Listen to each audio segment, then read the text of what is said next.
10x is easier than 2x. There's only a few different ways that you can do it. How most people typically recruit: you're my sister, brother-in-law's cousin, you got a pulse, come on in, you're hired. It's not the right way to recruit. Recruiting is how we get A players, culture is how we keep them. Your team will either rise or fall to your standard. You have to do.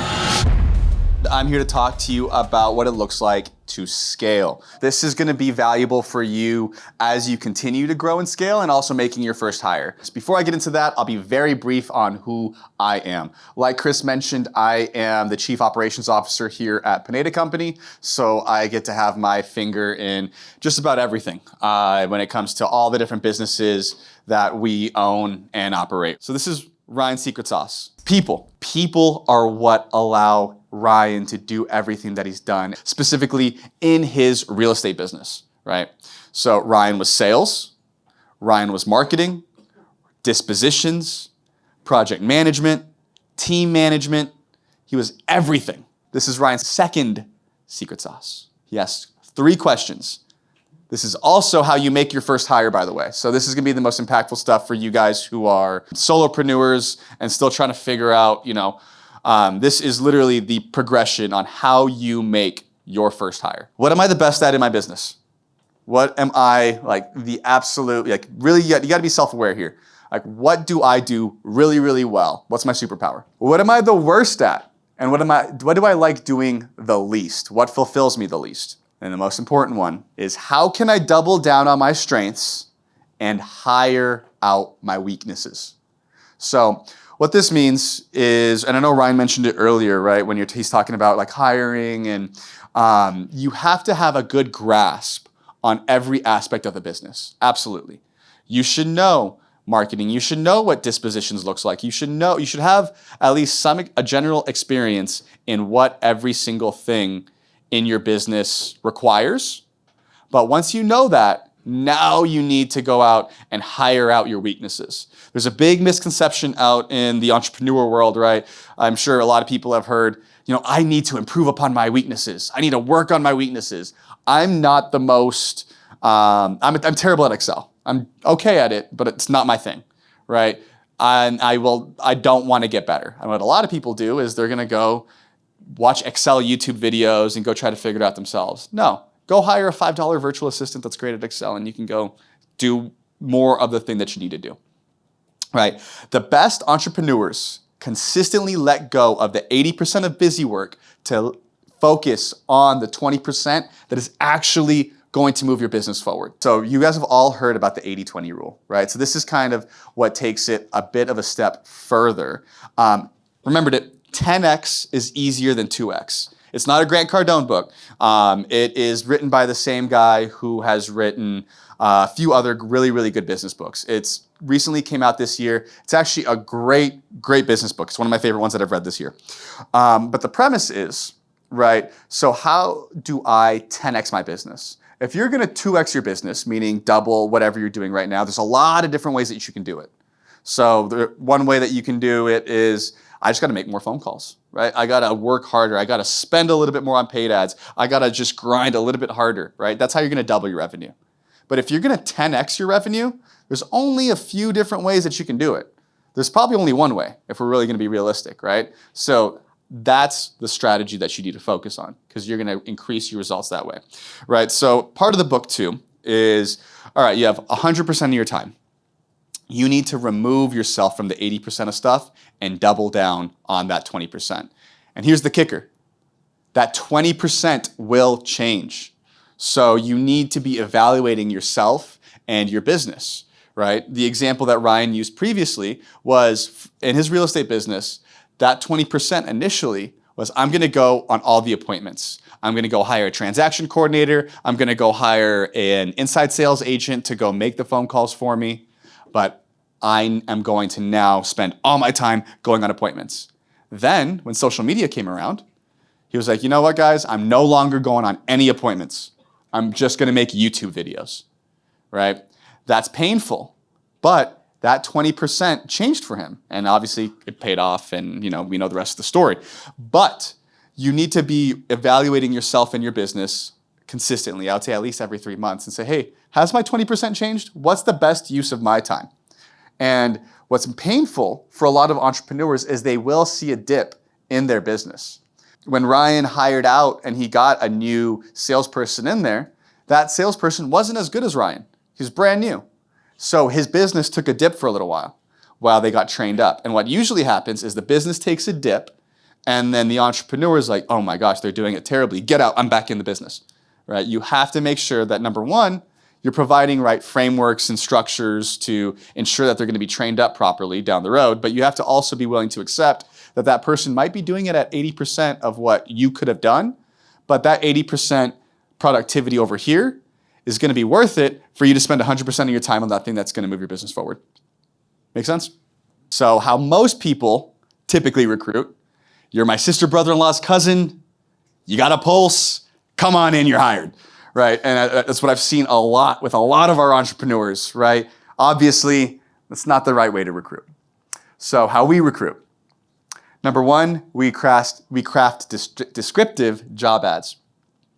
But I mean, this is essentially your lead magnet. For any of you guys who are in sales, like this is your commercial. If you're just typing up a quick job ad and you're posting it, it's not going to be effective. You guys aren't going to see the results because you're competing with people like us. You're competing with other people who are just being thoughtful with the things that they're putting into their job ad. And it's not that hard. You guys literally have a supercomputer with ChatGPT that can give you amazing job ads, and that's what we do as well. So what I do is I will outline everything that is required for that job. So their time requirements, their skill set, everything that I just outline my ideal person, I plug it into ChatGPT, say craft a creative job ad, done. And then so we post that on all of our traditional places. This is also why a personal brand is extremely important because with Ryan, we're hiring a media buyer right now. He posted a media buyer job ad and we had like 40 applications, right? Not everyone's gonna be qualified, but it makes it so much easier. So for those of you guys who aren't posting on social, you absolutely should. It makes hiring, it's just an extra bonus as far as I'm concerned. Obviously, there's big benefits to, just like you had the conversation with the Boakleys, right? You know, you're gonna get private money. It's also a great recruiting tool as well. So craft a descriptive job ad. We put that out everywhere. So we put that on LinkedIn, Indeed, ZipRecruiter, all those standard places, and of course our company website. Next, once we have our applications, I have what's called our phone vibe check. This is just where I'm checking in, making sure that we're aligned. So we're looking at salaries. We're looking at, are they going to be a good fit? We're evaluating against our core values. Show of hands, who has core values for your business? Okay, very small amount. I talked to you about it yesterday, or at the Wealthy Creator Workshop as well. Right, I'm gonna talk more about our core values and why you guys need to define them in a little bit later in this presentation, but before I forget, essentially, right, if you guys don't define your core values, your employees are gonna define them for you, right? So ours, train daily, play fair, no ego, serve others, and then our top overarching one is faith. If you don't have faith in what we're doing as an organization, it's just not going to make sense because we ask a lot of our employees and we test a lot of things. We like, for example, this partner program, which has been so successful, it's only 3 months old, right? And so getting somebody to buy in to say, hey, we've been wholesaling just in Las Vegas very successfully for the last 6 months. Now you have to buy in. We're going to go nationwide. We're doing it and we're launching in a month. Right? It's a big goal, it's a big ask. And then we onboarded 200 brand new students. So now we have to go take care of 200 brand new people, right? That's a big ask for our employees. So you got to believe in the mission. And we evaluate that on our vibe check. And it's a very simple question. I'm like, hey, what are your core values? And typically I'll get answers like hard work or honesty and integrity. And great, very generic, but at least you got something. Right? That's a starting point. Typically, if somebody doesn't have a good answer for that core values question, they're not going to be a good fit. Right? That's all I'm looking for. So again, the vibe check is salaries because I don't want to waste anybody's time. So I want to make sure that we're talking about pay immediately, even if it's a little bit of a range. I'm going to talk about that on the first call. Some people want to wait till the end. It doesn't make sense. I've been in a bunch of interviews, and if they don't tell me when I ask, it's not going to be a good fit. The predictive index. For all of our all-star students, you guys do get access to this. You absolutely should go take your predictive index if you haven't already. The predictive, and I have a slide on it in just a minute where we'll get into it a little bit more. But basically what the predictive index is, it's very similar to like a DISC assessment, these other personality assessments that you guys see online. But it's the most accurate one I have ever seen when it comes to like corporate hiring and just personality assessments in general. Like it's spot on 99% of the time, right? And what the predictive index says is this person capable of doing the job? Maybe. But will they be fulfilled in the job long term? If it doesn't align, then probably not, right? Because what I mean by that is I could go take care of Excel and I could go do things that I'm not predisposed to, for sure. Am I capable? Yes. Will I enjoy that job long term? No, right? And so I will eventually leave, right? So this has been instrumental in us retaining our employees. So we have a corporate account. Again, so all of our students, they get access to it. But if you were to use it, I believe it is a paid service. I don't know what the cost is individually, but typically it's like at a company level, it is a little expensive. So that's why all of our students, they get access to it. They can use it as well. Cool. Then, like I mentioned, you measure against your core values once you're bringing them in for the in-person interview. So after the vibe check, they take the predictive index, I bring them in for an in-person interview, and then we're measuring against our core values. That's where we're getting deeper into like who you are as an actual person. Then, if you guys don't take anything from this presentation, take this next thing, a skills assessment. You have to do some sort of skills assessment. This is going to save you. Obviously, core values are extremely important. I think you guys should take more than just one thing from the presentation, but hopefully the skills assessment. What I mean by a skills assessment is if you're a salesperson, I am going to give you my sales script and we are going to do a pretend phone call before I bring you on board. I need to make sure that you can actually do the job, right? If you are some sort of admin, I'm going to give you a bunch of data to go organize. If you're a marketing person, I want to go see all of your web design. I just need to see that you can do the job successfully, especially for those of you guys who are hiring your first hire, right? What's the worst thing that you can do is you take a chance on somebody, you don't really know how to hire people yet, and now you have to go train somebody who's inexperienced as well. You have to make sure that you're bringing somebody on that knows how to do the job. Otherwise, you're going to waste 3 months. Then we give our offer, pretty straightforward there. It's just, hey, does this align? These are the expectations. Are we good to go? Yep, great. Sweet. So, recruiting condensed. This is part of our Wealthy Business curriculum, by the way. So it's 113 pages of everything that we talk about when it comes to hiring, systems, processes. So all of our All-Star students, of course, get access to it. But basically, again, we figure out, do you have the desire to do the job itself? Then after that, behavioral assessment, that's a predictive index. Skills assessment, and then mobility assessment is essentially the offer saying, hey, this is what your job looks like today. This is what a growth path for you looks like as well, assuming you keep doing what you need to do and continue to improve. Make sense? Cool. So the seasoning behind the secret sauce, great culture, right? So recruiting is how we get A players. Culture is how we keep them, right? So here are the keys to culture. Culture starts with you, right? Are you embodying your core values daily? And for all of you solopreneurs, what you guys need to do, actually, you know what? I'm going to take 2 minutes to write out what you want your core values to be, all right? Take 2 minutes. So again, ours, if you want to steal some of them, train daily, play fair, no ego, serve others. What do you want your business to embody, and what do you want to embody personally? These are the standards that you need to hold yourself to. I said this at our creator workshop too, right? A lot of people will work harder for their boss than they will themselves, right? You need to treat your company like your own, like you have a boss, essentially, right? Your boss is your future self, right? So you need to make sure that you are holding yourself to the same standards that you want to hold your employees to, and to the same standards that you want your future self to embody? Are you showing up for your team and serving them, right? Our core value is serve others. Because if you are not showing up and giving everything that you can to your employees, then how can you hold them accountable to hitting certain metrics and certain KPIs, right? Because one thing that I ask myself every time that an employee is not performing or we're not seeing the results that we want to see, it's like, did I do everything I could to put them in the best position possible to succeed? Meaning, am I working with them from a personal perspective? Am I providing them with all the tools, the frameworks? Have I over-communicated the things that I want them to do? Because what a lot of entrepreneurs do is they'll give them a sheet with a SOP and then you're off. Go do it. And then when they're not doing the thing that they wanted them to do, it's like, well, they're not doing it. I'm like, well, how many times did you sit down with them and communicate with them?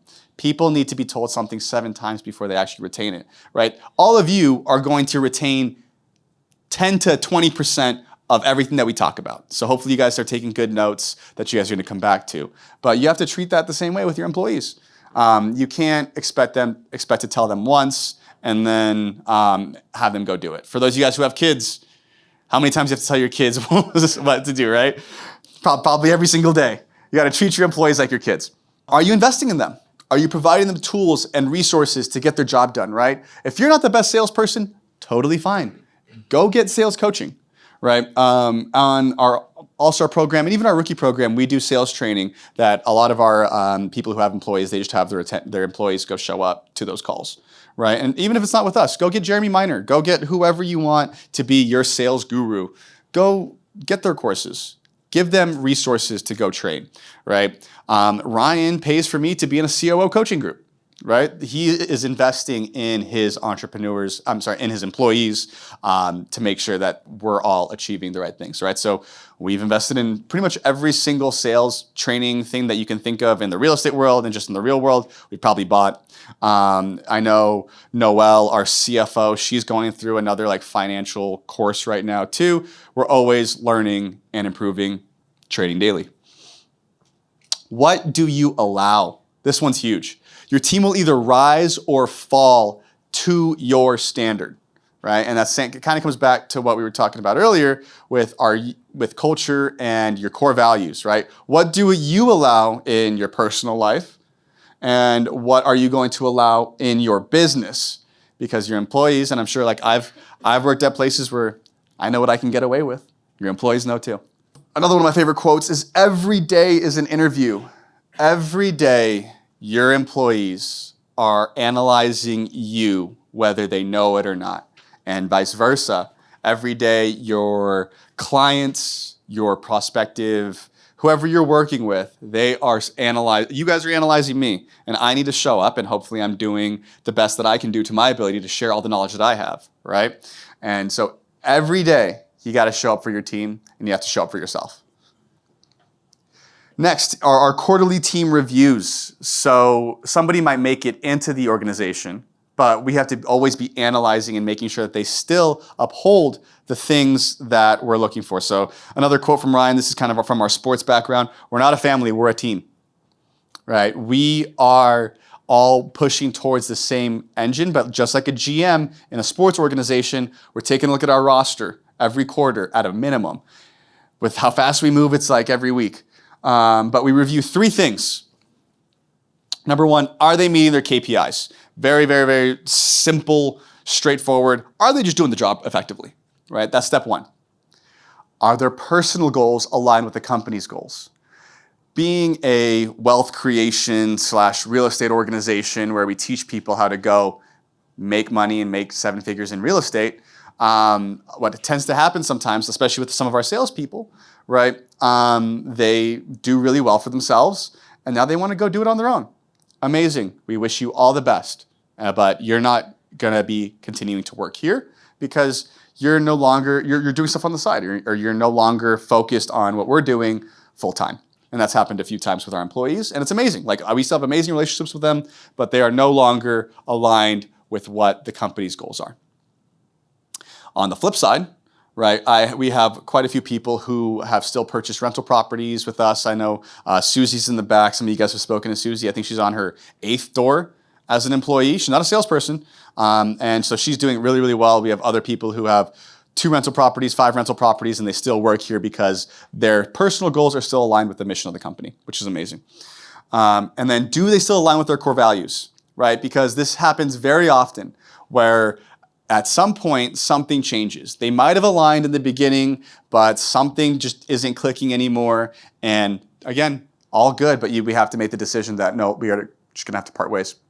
We review against this chart. This is also from our Wealthy Business course. And so for you guys, essentially, we rate everybody on a 1 to 3 basis, right? If they are a 1 in potential, and then Josue, just make sure if we have the slide up for the virtual people. We have potential and performance down here at the bottom. If they are a 1 in potential and a 1 in performance, bad hire, get rid of them, right? If they are, we'll say a 3 in potential, meaning these guys are really, really smart, really, really talented, but they're not performing, we might have to need to set expectations for that person. Essentially, if they are like a 2 and a 2, they're a core player, we'll keep you, and we're just gonna keep trying to coach you up to get you to that 3 out of 3. You're an all-star, you're gonna keep rocking where you're at, or we're gonna do our best to promote you at some point. Then we have a 3 in performance. They're grinding, they're making hundreds of dials on the phone, they're doing every little thing that you need them to do, but they don't have a ton of potential long-term. There are workhorses. They're great, they're staying in the business, they're gonna keep on rolling, and we're just gonna keep them motivated and excited and happy. If you're not hitting your call metrics, right? Like that's where somebody right here, like they're not getting sales, they're not hitting their call metrics. We're putting them on a performance plan with a timeline. Hey, within the next 2 weeks, we need to see X improvement in order for you to stick around with the company, right? 2 weeks is kind of harsh for us, but 2 weeks in general, it's kind of harsh. Typically you give them a month or so, but for us, we got to see some results from you pretty quickly. Cool. Just a quick note, I'm going to breeze through the rest of this, but Pineda company culture from an employee. So I asked somebody, hey, can you write some notes and just tell me what you think of our culture, right? So inclusion and recognition, we do weekly team lunches, we're celebrating wins. Ryan does a weekly all hands with the entire company every Monday, where we're shouting people out, keeping people accountable, all that good stuff. We have Wealthy Fitness. So we have a channel, it's 75 Wealthy, where everyone's just been posting their workouts and stuff. And the employees did that by themselves. We didn't set anything up on that end. Unlimited PTO, we're doing company trips. For those of you guys coming to Cancun with us, we also take all of our employees. So they get to go do all that. And then quarterly workshops, events for them, and also they get to, they love this stuff too, right? It's a nice combination of all the work to see everybody in a room. And then, like she mentioned, we also invest a lot in our people, right? So all of our leaders have access to leadership coaches and other resources to help them improve all their skills.